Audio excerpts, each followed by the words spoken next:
very good evening to one and all. I am Robin, and I'm here to interview Marc Potter. He is a poet, a storyteller, and a story writer. So, let's get into your story and get things going. Thank you, Robin. So, the story I want to share, part of the story today, because it's longer than the half an hour, is a story called James Willis, and it's the study of a young man who's 23 years old, who has a whole host of problems in life. He has autism, he has mental illness, he's fallen a few times in his life. He falsely thinks that he has multiple personality disorder, and his belief is held so strongly that sometimes he speaks to us in what seems to him like different voices. The story's from his point of view, but he's telling us, at one time he says he's James Willis, which is his real name. Other times he tells us that his name is Albert, and other times he tells us his name is Gilbert, and etc. So, sounds like we got a long litany of insanity here. Yes. He's a success story in the fact that he, with all of his host of problems, he's still trying to make a good life for himself. The story opens where he's in college. People know what his diseases are, so he's in special classes. And his teacher, Mrs. B, has given the class an assignment to write a short story. And so if I can read a few lines before we talk about it again, I'll read and then we'll talk, and I'll read and then we'll talk. So, again, as the story opens, he's quickly going to start telling us the story that his teacher has him reading. My setting, the setting of the story, such as a courtyard. Mrs. B, that's his teacher, Mrs. B says that is important. Such as, and then he starts in italics telling us what the story he's writing is. She walked through the lovely courtyard. Or, she moved like a princess through the extravagant courtyard, butler in tow. I never thought I would make it to college. I did not understand what bullying was, not really, until Mommy, she says to call her mom now that I'm this age. But I still like to say Mommy. It is a warm word. I like to use warm words. Bullying almost killed me. Okay, I take it there was a bully in his life then. Yeah, it doesn't come out in the surface of the story, but part of the backstory is that in high school and in elementary school, he was bullied a lot, and I think that's been an important part of his mental illness surfacing. He's got some anxiety disorder, he's got disassociation and other problems. Okay. So now we can get back to the story. Yeah. I used to think that we were poor when Frederick was my father. Now, here's the bottom line here. His mother's name is Mrs. Knickerbocker, and she's also the main character in the fictional story that he's writing within the story. Okay. So he's writing about his own family, his mother, and etc. His mother has had a lot of partners over the years. Okay. It's not really explained why. She's not looked upon with some kind of, disdain. But she's had a lot of partners, and he's experienced these people as fathers. He doesn't really have a concept of what a regular father would be. So he says, I used to think that we were poor when Frederick was my father. But then when Albert was my father, I felt warm, even though we ate soup and lived in a shack. Do you know what a shack is? Oh, I most certainly do. So he's asking the reader, Ah. He's saying, he's a kid with autism and some learning problems, so he's asking people if they know what a shack is. Then he goes on in the same vein. When Albert was my father, he told interesting stories that made me feel as though I was wrapped up in a warm blanket. And I I mean I was also wrapped up in a real blanket there in the shack, but also the words all by themselves were a blanket, like being wrapped up in a real blanket. Okay. And this paragraph is important because he has very little connection with people. He has very little warmth in his life. And he remembers this one father figure, Albert, as someone with whom he had a warm connection. But Albert is one of his multiple persons. One of his multiple fathers. Oh. And also we find out later, probably later than we'll get to today, that he also calls himself Albert. Okay. And I think part of the reason is because he identified so well with his father, Albert. So that's how that goes. Okay, now on the next page, we find out about another father. We're going to find out about a little bit about several different fathers. Then Marvin came back as my father, or Marvin's money came back, but Marvin left again. And Loretta became my father.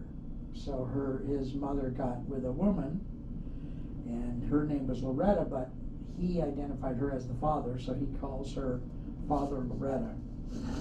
And the family, of course, keeps asking him not to do that, but he does it anyway. And Loretta became my father, and she stayed, and her money stayed, and Mommy said that Loretta's promise to stay might be really real.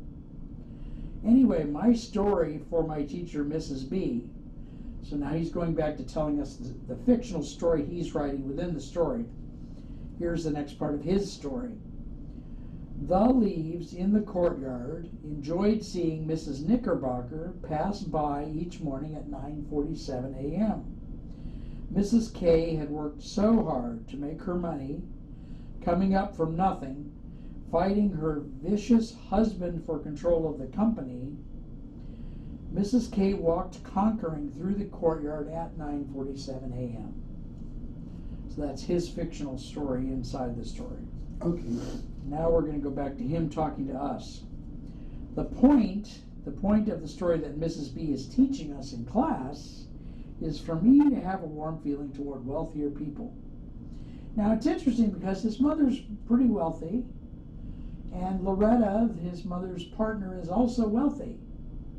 It's not like one is taking advantage of the other, but yet he still has a hard concept with wealth, and that's not really explained. This story may someday become bigger, and that may be one of the subjects that we take up. So he says, a warm feeling toward wealthy people, that wealth, just like autism, because he has autism, is a gamut, a range. Yes, I have a warm feeling for Father Loretta, but Marvin was a pig. By that I mean Marvin was interested in his money, just the way a pig is interested in food. If you throw a live person in a pen full of hungry pigs, they will eat him alive. That's actually true, by the way. Wealth is not a bad thing, and wealthy people are absolutely not inherently bad. Rather, there are good and bad people. I mean, there are bad people, good and bad people, and good people in every socioeconomic class. Do you know what a socioeconomic class is? That's him again. Right. Thinking we might not know something. So that's the next part. Okay. Your thoughts? Any thoughts on that? Well, I can see where he can get confused easily. Yeah, he does. Then he goes on. He says, anyway, my name is James Willis. Now, over the course of the story, he's going to give us a lot of different identities. His real, actual identity is James Willis, and the story has footnotes in it, which help the reader, because I felt like this story needed that. So he says, anyway, my name is James Willis, but my writing name is James B.J.W. Willis, so that I am easy to find on the internet. I have not read Hemingway yet. Apparently that's something the teacher wants them to do or something. Let's get back to the story I'm writing for Mrs. B, my teacher. You remember the story is about Mrs. K, who of course is his mother, his real mother. Mrs. K's father, so that would be his grandfather, had been an unusually kind and philanthropic man who was born into money, but tragically, after giving half of his money away, he was cheated out of the other half, and tragically, as I said, he died as a pauper. The birds in Mr. Albert's garden. Mr. Albert, you will remember, is Mrs. K's father. Now, in his fictional story, he changes up the characters. So when we do that, we writers, I might say I've got a friend named Robin who's an insurance salesman. Well, you're my friend Robin, and I'm patterning the person after you, but you're not in insurance. We kind of morph it up. So in his story, he morphs it up with Albert. In real life, and I put a footnote in here for this, in real life, Albert was one of his many fathers. But in the fictional story that he's writing for his teacher, Mrs. B, Albert was his grandfather. So that explains that. Excuse me. Now you'll remember that Mrs. K was walking through the courtyard at 9:47, right? These time periods are in here for a reason. Something's going to happen in the story. If we'll get that far probably. By 9:53 a.m., Mrs. K was standing on her massive deck. This is supposed to show that yes, she really is wealthy. Coffee in hand, the painted soft rolling hills before her. At 10:05, Roland will call. Now, it's going to tell us, but I'm going to tell you before. Roland is one of Mrs. K's 8 children. So James is one of her children. Why he has a different last name, I don't know. Roland is one of the children. We're going to meet 3 or 4 of the children. At 10:05, Roland would call. He will just come out of a meeting with Yale University's admissions office, a rather private meeting. Roland had already been assured days before that Yale wanted his attendance and his academic standing was more than sufficient. So apparently Yale really wants this kid. Mrs. K was amazed that out of her 8 children, Roland was the one to be the most academically quick. At 14, so he's only 14 years old, he was being nearly begged by Yale to join their quantum physics department, a full scholarship, to study M theory and time crystals and the like. I'm going to stop for a minute and get a drink of soda so I can clear my throat. Any thoughts on that part? Well, I know that is done every so often. There are prodigies and they're sought after. Yeah, and I've been studying a little bit what time crystals are and things like that. And time crystals are a relatively new. I think I've got a footnote here somewhere. If I've not moved the page, time crystals are a relatively new thing that quantum physics has discovered. So he's definitely on his game in terms of learning about the breaking edge, cutting edge world. Okay, now you remember that Roland was going to call at 10:05. And Mrs. K is just standing there on her deck, having her coffee, trying to enjoy herself. And this is inside the fictional story that he's writing. At 10:02 a.m., the ringtone for her daughter Juliana blasted. Mrs. K, your daughter Juliana has been hurt badly. Well, the police think it's a mugging gone wrong or an attempted kidnapping. Now remember, this is his fictional story. My job, Mrs. K, this is the person speaking over the phone to her. My job, Mrs. K, please come to the hospital right away. Please, right away. Billy, bring me that crash cart. Mrs. K's coffee cup was already on its way via gravity to smashing on the redwood deck. There had never been a daughter like Juliana. So we're introduced, because these characters are both in his real life and in his story, we're introduced to another one of the 8 children, Juliana. Okay, now he switches his identity. One of his identities is Albert, that we talked about. My name is Albert. I wanted to tell you something about myself. I really did. But the last piece that I wrote to you, Mrs. B, was that I was supposed to write a story. Mrs. B said I was supposed to write a story, so I did that instead. Some people say that my real name is Albert, that I am one of eight of Mrs. K's children. That is why it was so doable for me to write that story. Giving myself a name like James Willis was like trying to grow a banana on a loganberry tree. It really does not fit. So each of his personalities really insists that they're the primary personality, even though he's really James Willis. But it is distracting enough to focus your attention away from me for a minute or two. And also, I'm shy, I know that. I'm not only shy, but here's the thing. Presenting an accurate account of anything, is this too forward for me to say? Presenting an accurate account of anything is a problem. So he knows that his learning disability gets in the way. He knows that he has a problem focusing. And he's trying to let us in on it, as if we wouldn't already know. He doesn't realize that. The doctors say that I have autism, but also I have something else. They have tried to explain the something. They really have. But it's like steam rising from a teapot on a stove, rather difficult to get my hands on. Any comments? Yeah, well, like I said, he's a confused mess. Yeah. So, okay. Often my mind has a dialogue in it. So I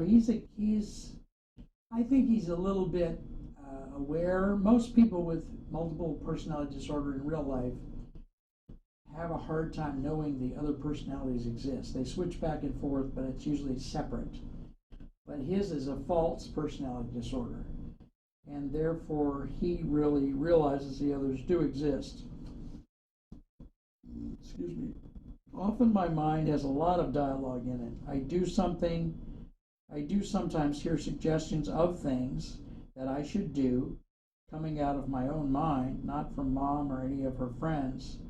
Some of her friends used to come to live with us, but not since Father Loretta has come here. Not since then. So it's supposed to be saying that Loretta has been a stabling influence in their lives. And he's insisting again that he's Albert. I am Albert. I am hoping that I have introduced myself by now. Sometimes I can remember things, and sometimes I cannot remember things very well at all. Okay, now he's going to tell us about a time when he fell, because he fell a couple of times in life. One time when Father Loretta took me hiking in the Fourth Eagle National Forest, I fell over a log. I was running too fast. We were very far from home, so I had to go to a doctor that I did not know, a doctor that I would never see again. He took a lot of my history, of my medical history. He took a long time with me, a lot longer than I thought it should take for someone to sew stitches on a boy's leg. Now, what I'm trying to intimate here without saying it out loud is maybe the doctor did something inappropriate. We don't know it. It isn't gone into detail, but it might be one of the problems he has. Because we find out at some point that he has PTSD, which is a part of mental illness where you've had a traumatic experience and you can't let go of it. So it might be that doctor did something inappropriate. And then he says a little more about the doctor, but then there's 2 more paragraphs about the doctor. As he was taking all that medical history, the doctor told me that I could not possibly be autistic because I can remember so much of the past.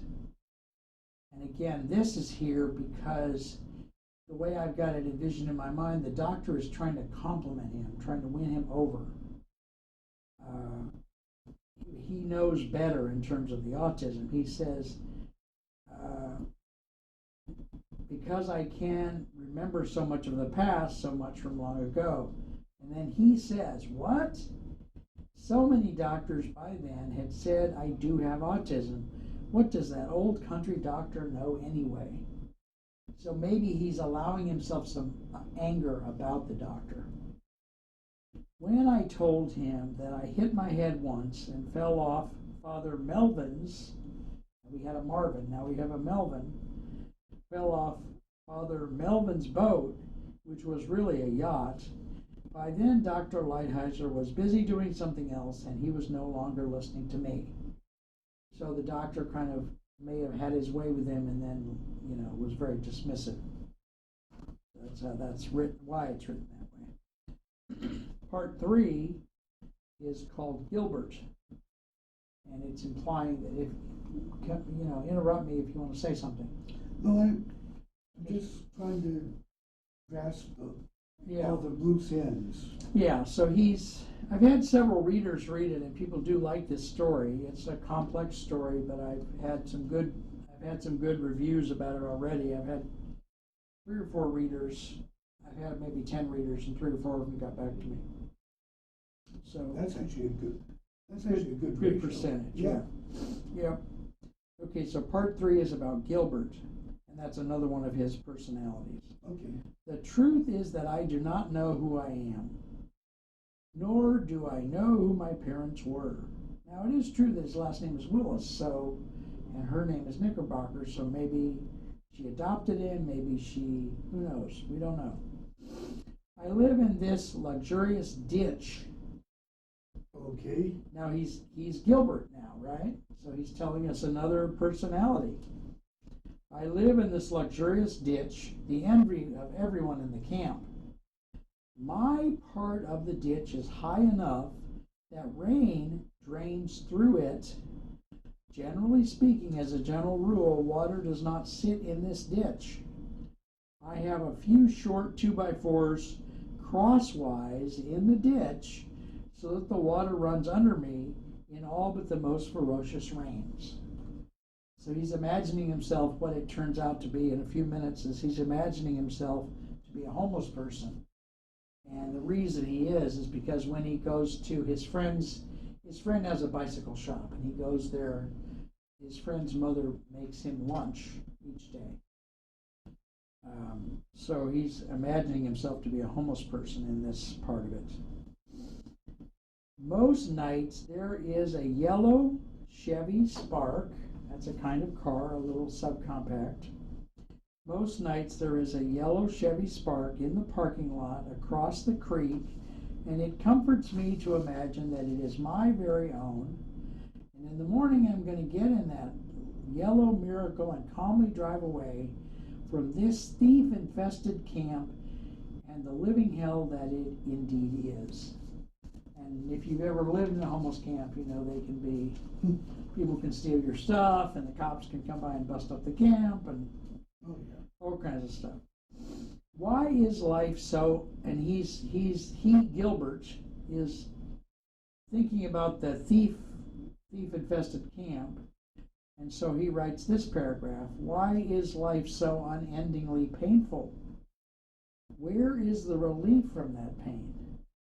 When will my brain allow me to actually say the seemingly wise things that go buzzing through my mind as fast as a Lamborghini sucking fuel through its 12 valves? I am a man named Albert who had a woman friend named Hilberta. Hilberta was a very caring, attentive woman who seemed delightfully not of this world. Now then he throws us yet another curve, as if we need another curve, right? I mean, I was Alberta, and I was Albert, and I still sometimes, but usually I do not know when I will be them. Yeah. So, yeah. Did you want to say something? No, I'm just trying to yeah, so it's like because his multiple personality is not real, he, in his one mind, he switches back and forth between these different people. I don't think that would happen. I'm not a psychiatrist, but I don't think that would happen in a real multiple personality person. Life is so easy here in the camp. Now, he was just telling us how terrible it was. Life is so easy here in the camp when you are the camp leader's number one bitch. The secret is being number one, then you don't get bullied. So he's speaking from the voice of Hilberta, the woman. Okay, now he's going to switch us again. I used to be Hilberta. I used to be a bisexual woman named Hilberta, but my inner self was a raging bull. No, let me say that differently. I used to be a man named Albert who was a narcissist, like a raging bull, who had been chosen to fight the main matador, the number one matador. I was bisexual, but then I was a cross-dresser, but then I was transgender. But no, I wanted to be transgender, that's it. I thought I wanted to be transgender. I just was not really comfortable over there. I could not go through with it. Now again, to me this is part of his mental illness, because people that are of different orientations nearly always say, I was born this one way, I feel this way. People come out, later in life sometimes, but a lot of people feel like they were born a certain way, and that's the way they are. You want to wrap? Well, go ahead and wrap. No, we have about a minute left. Okay, so I guess I'll just say, I'll leave it there. Thanks for letting us read part of this story. It was a challenging story to write, and appreciate all of you visiting us here in our community. And I want to thank my friend Robin for being the host today, and my friend Jim for being the camera person. And just hope to see you again. Any following last thoughts there, Well, Robin? I just want to say thank you all for watching. It is important that the storytellers are allowed to tell their story. Thank you so much.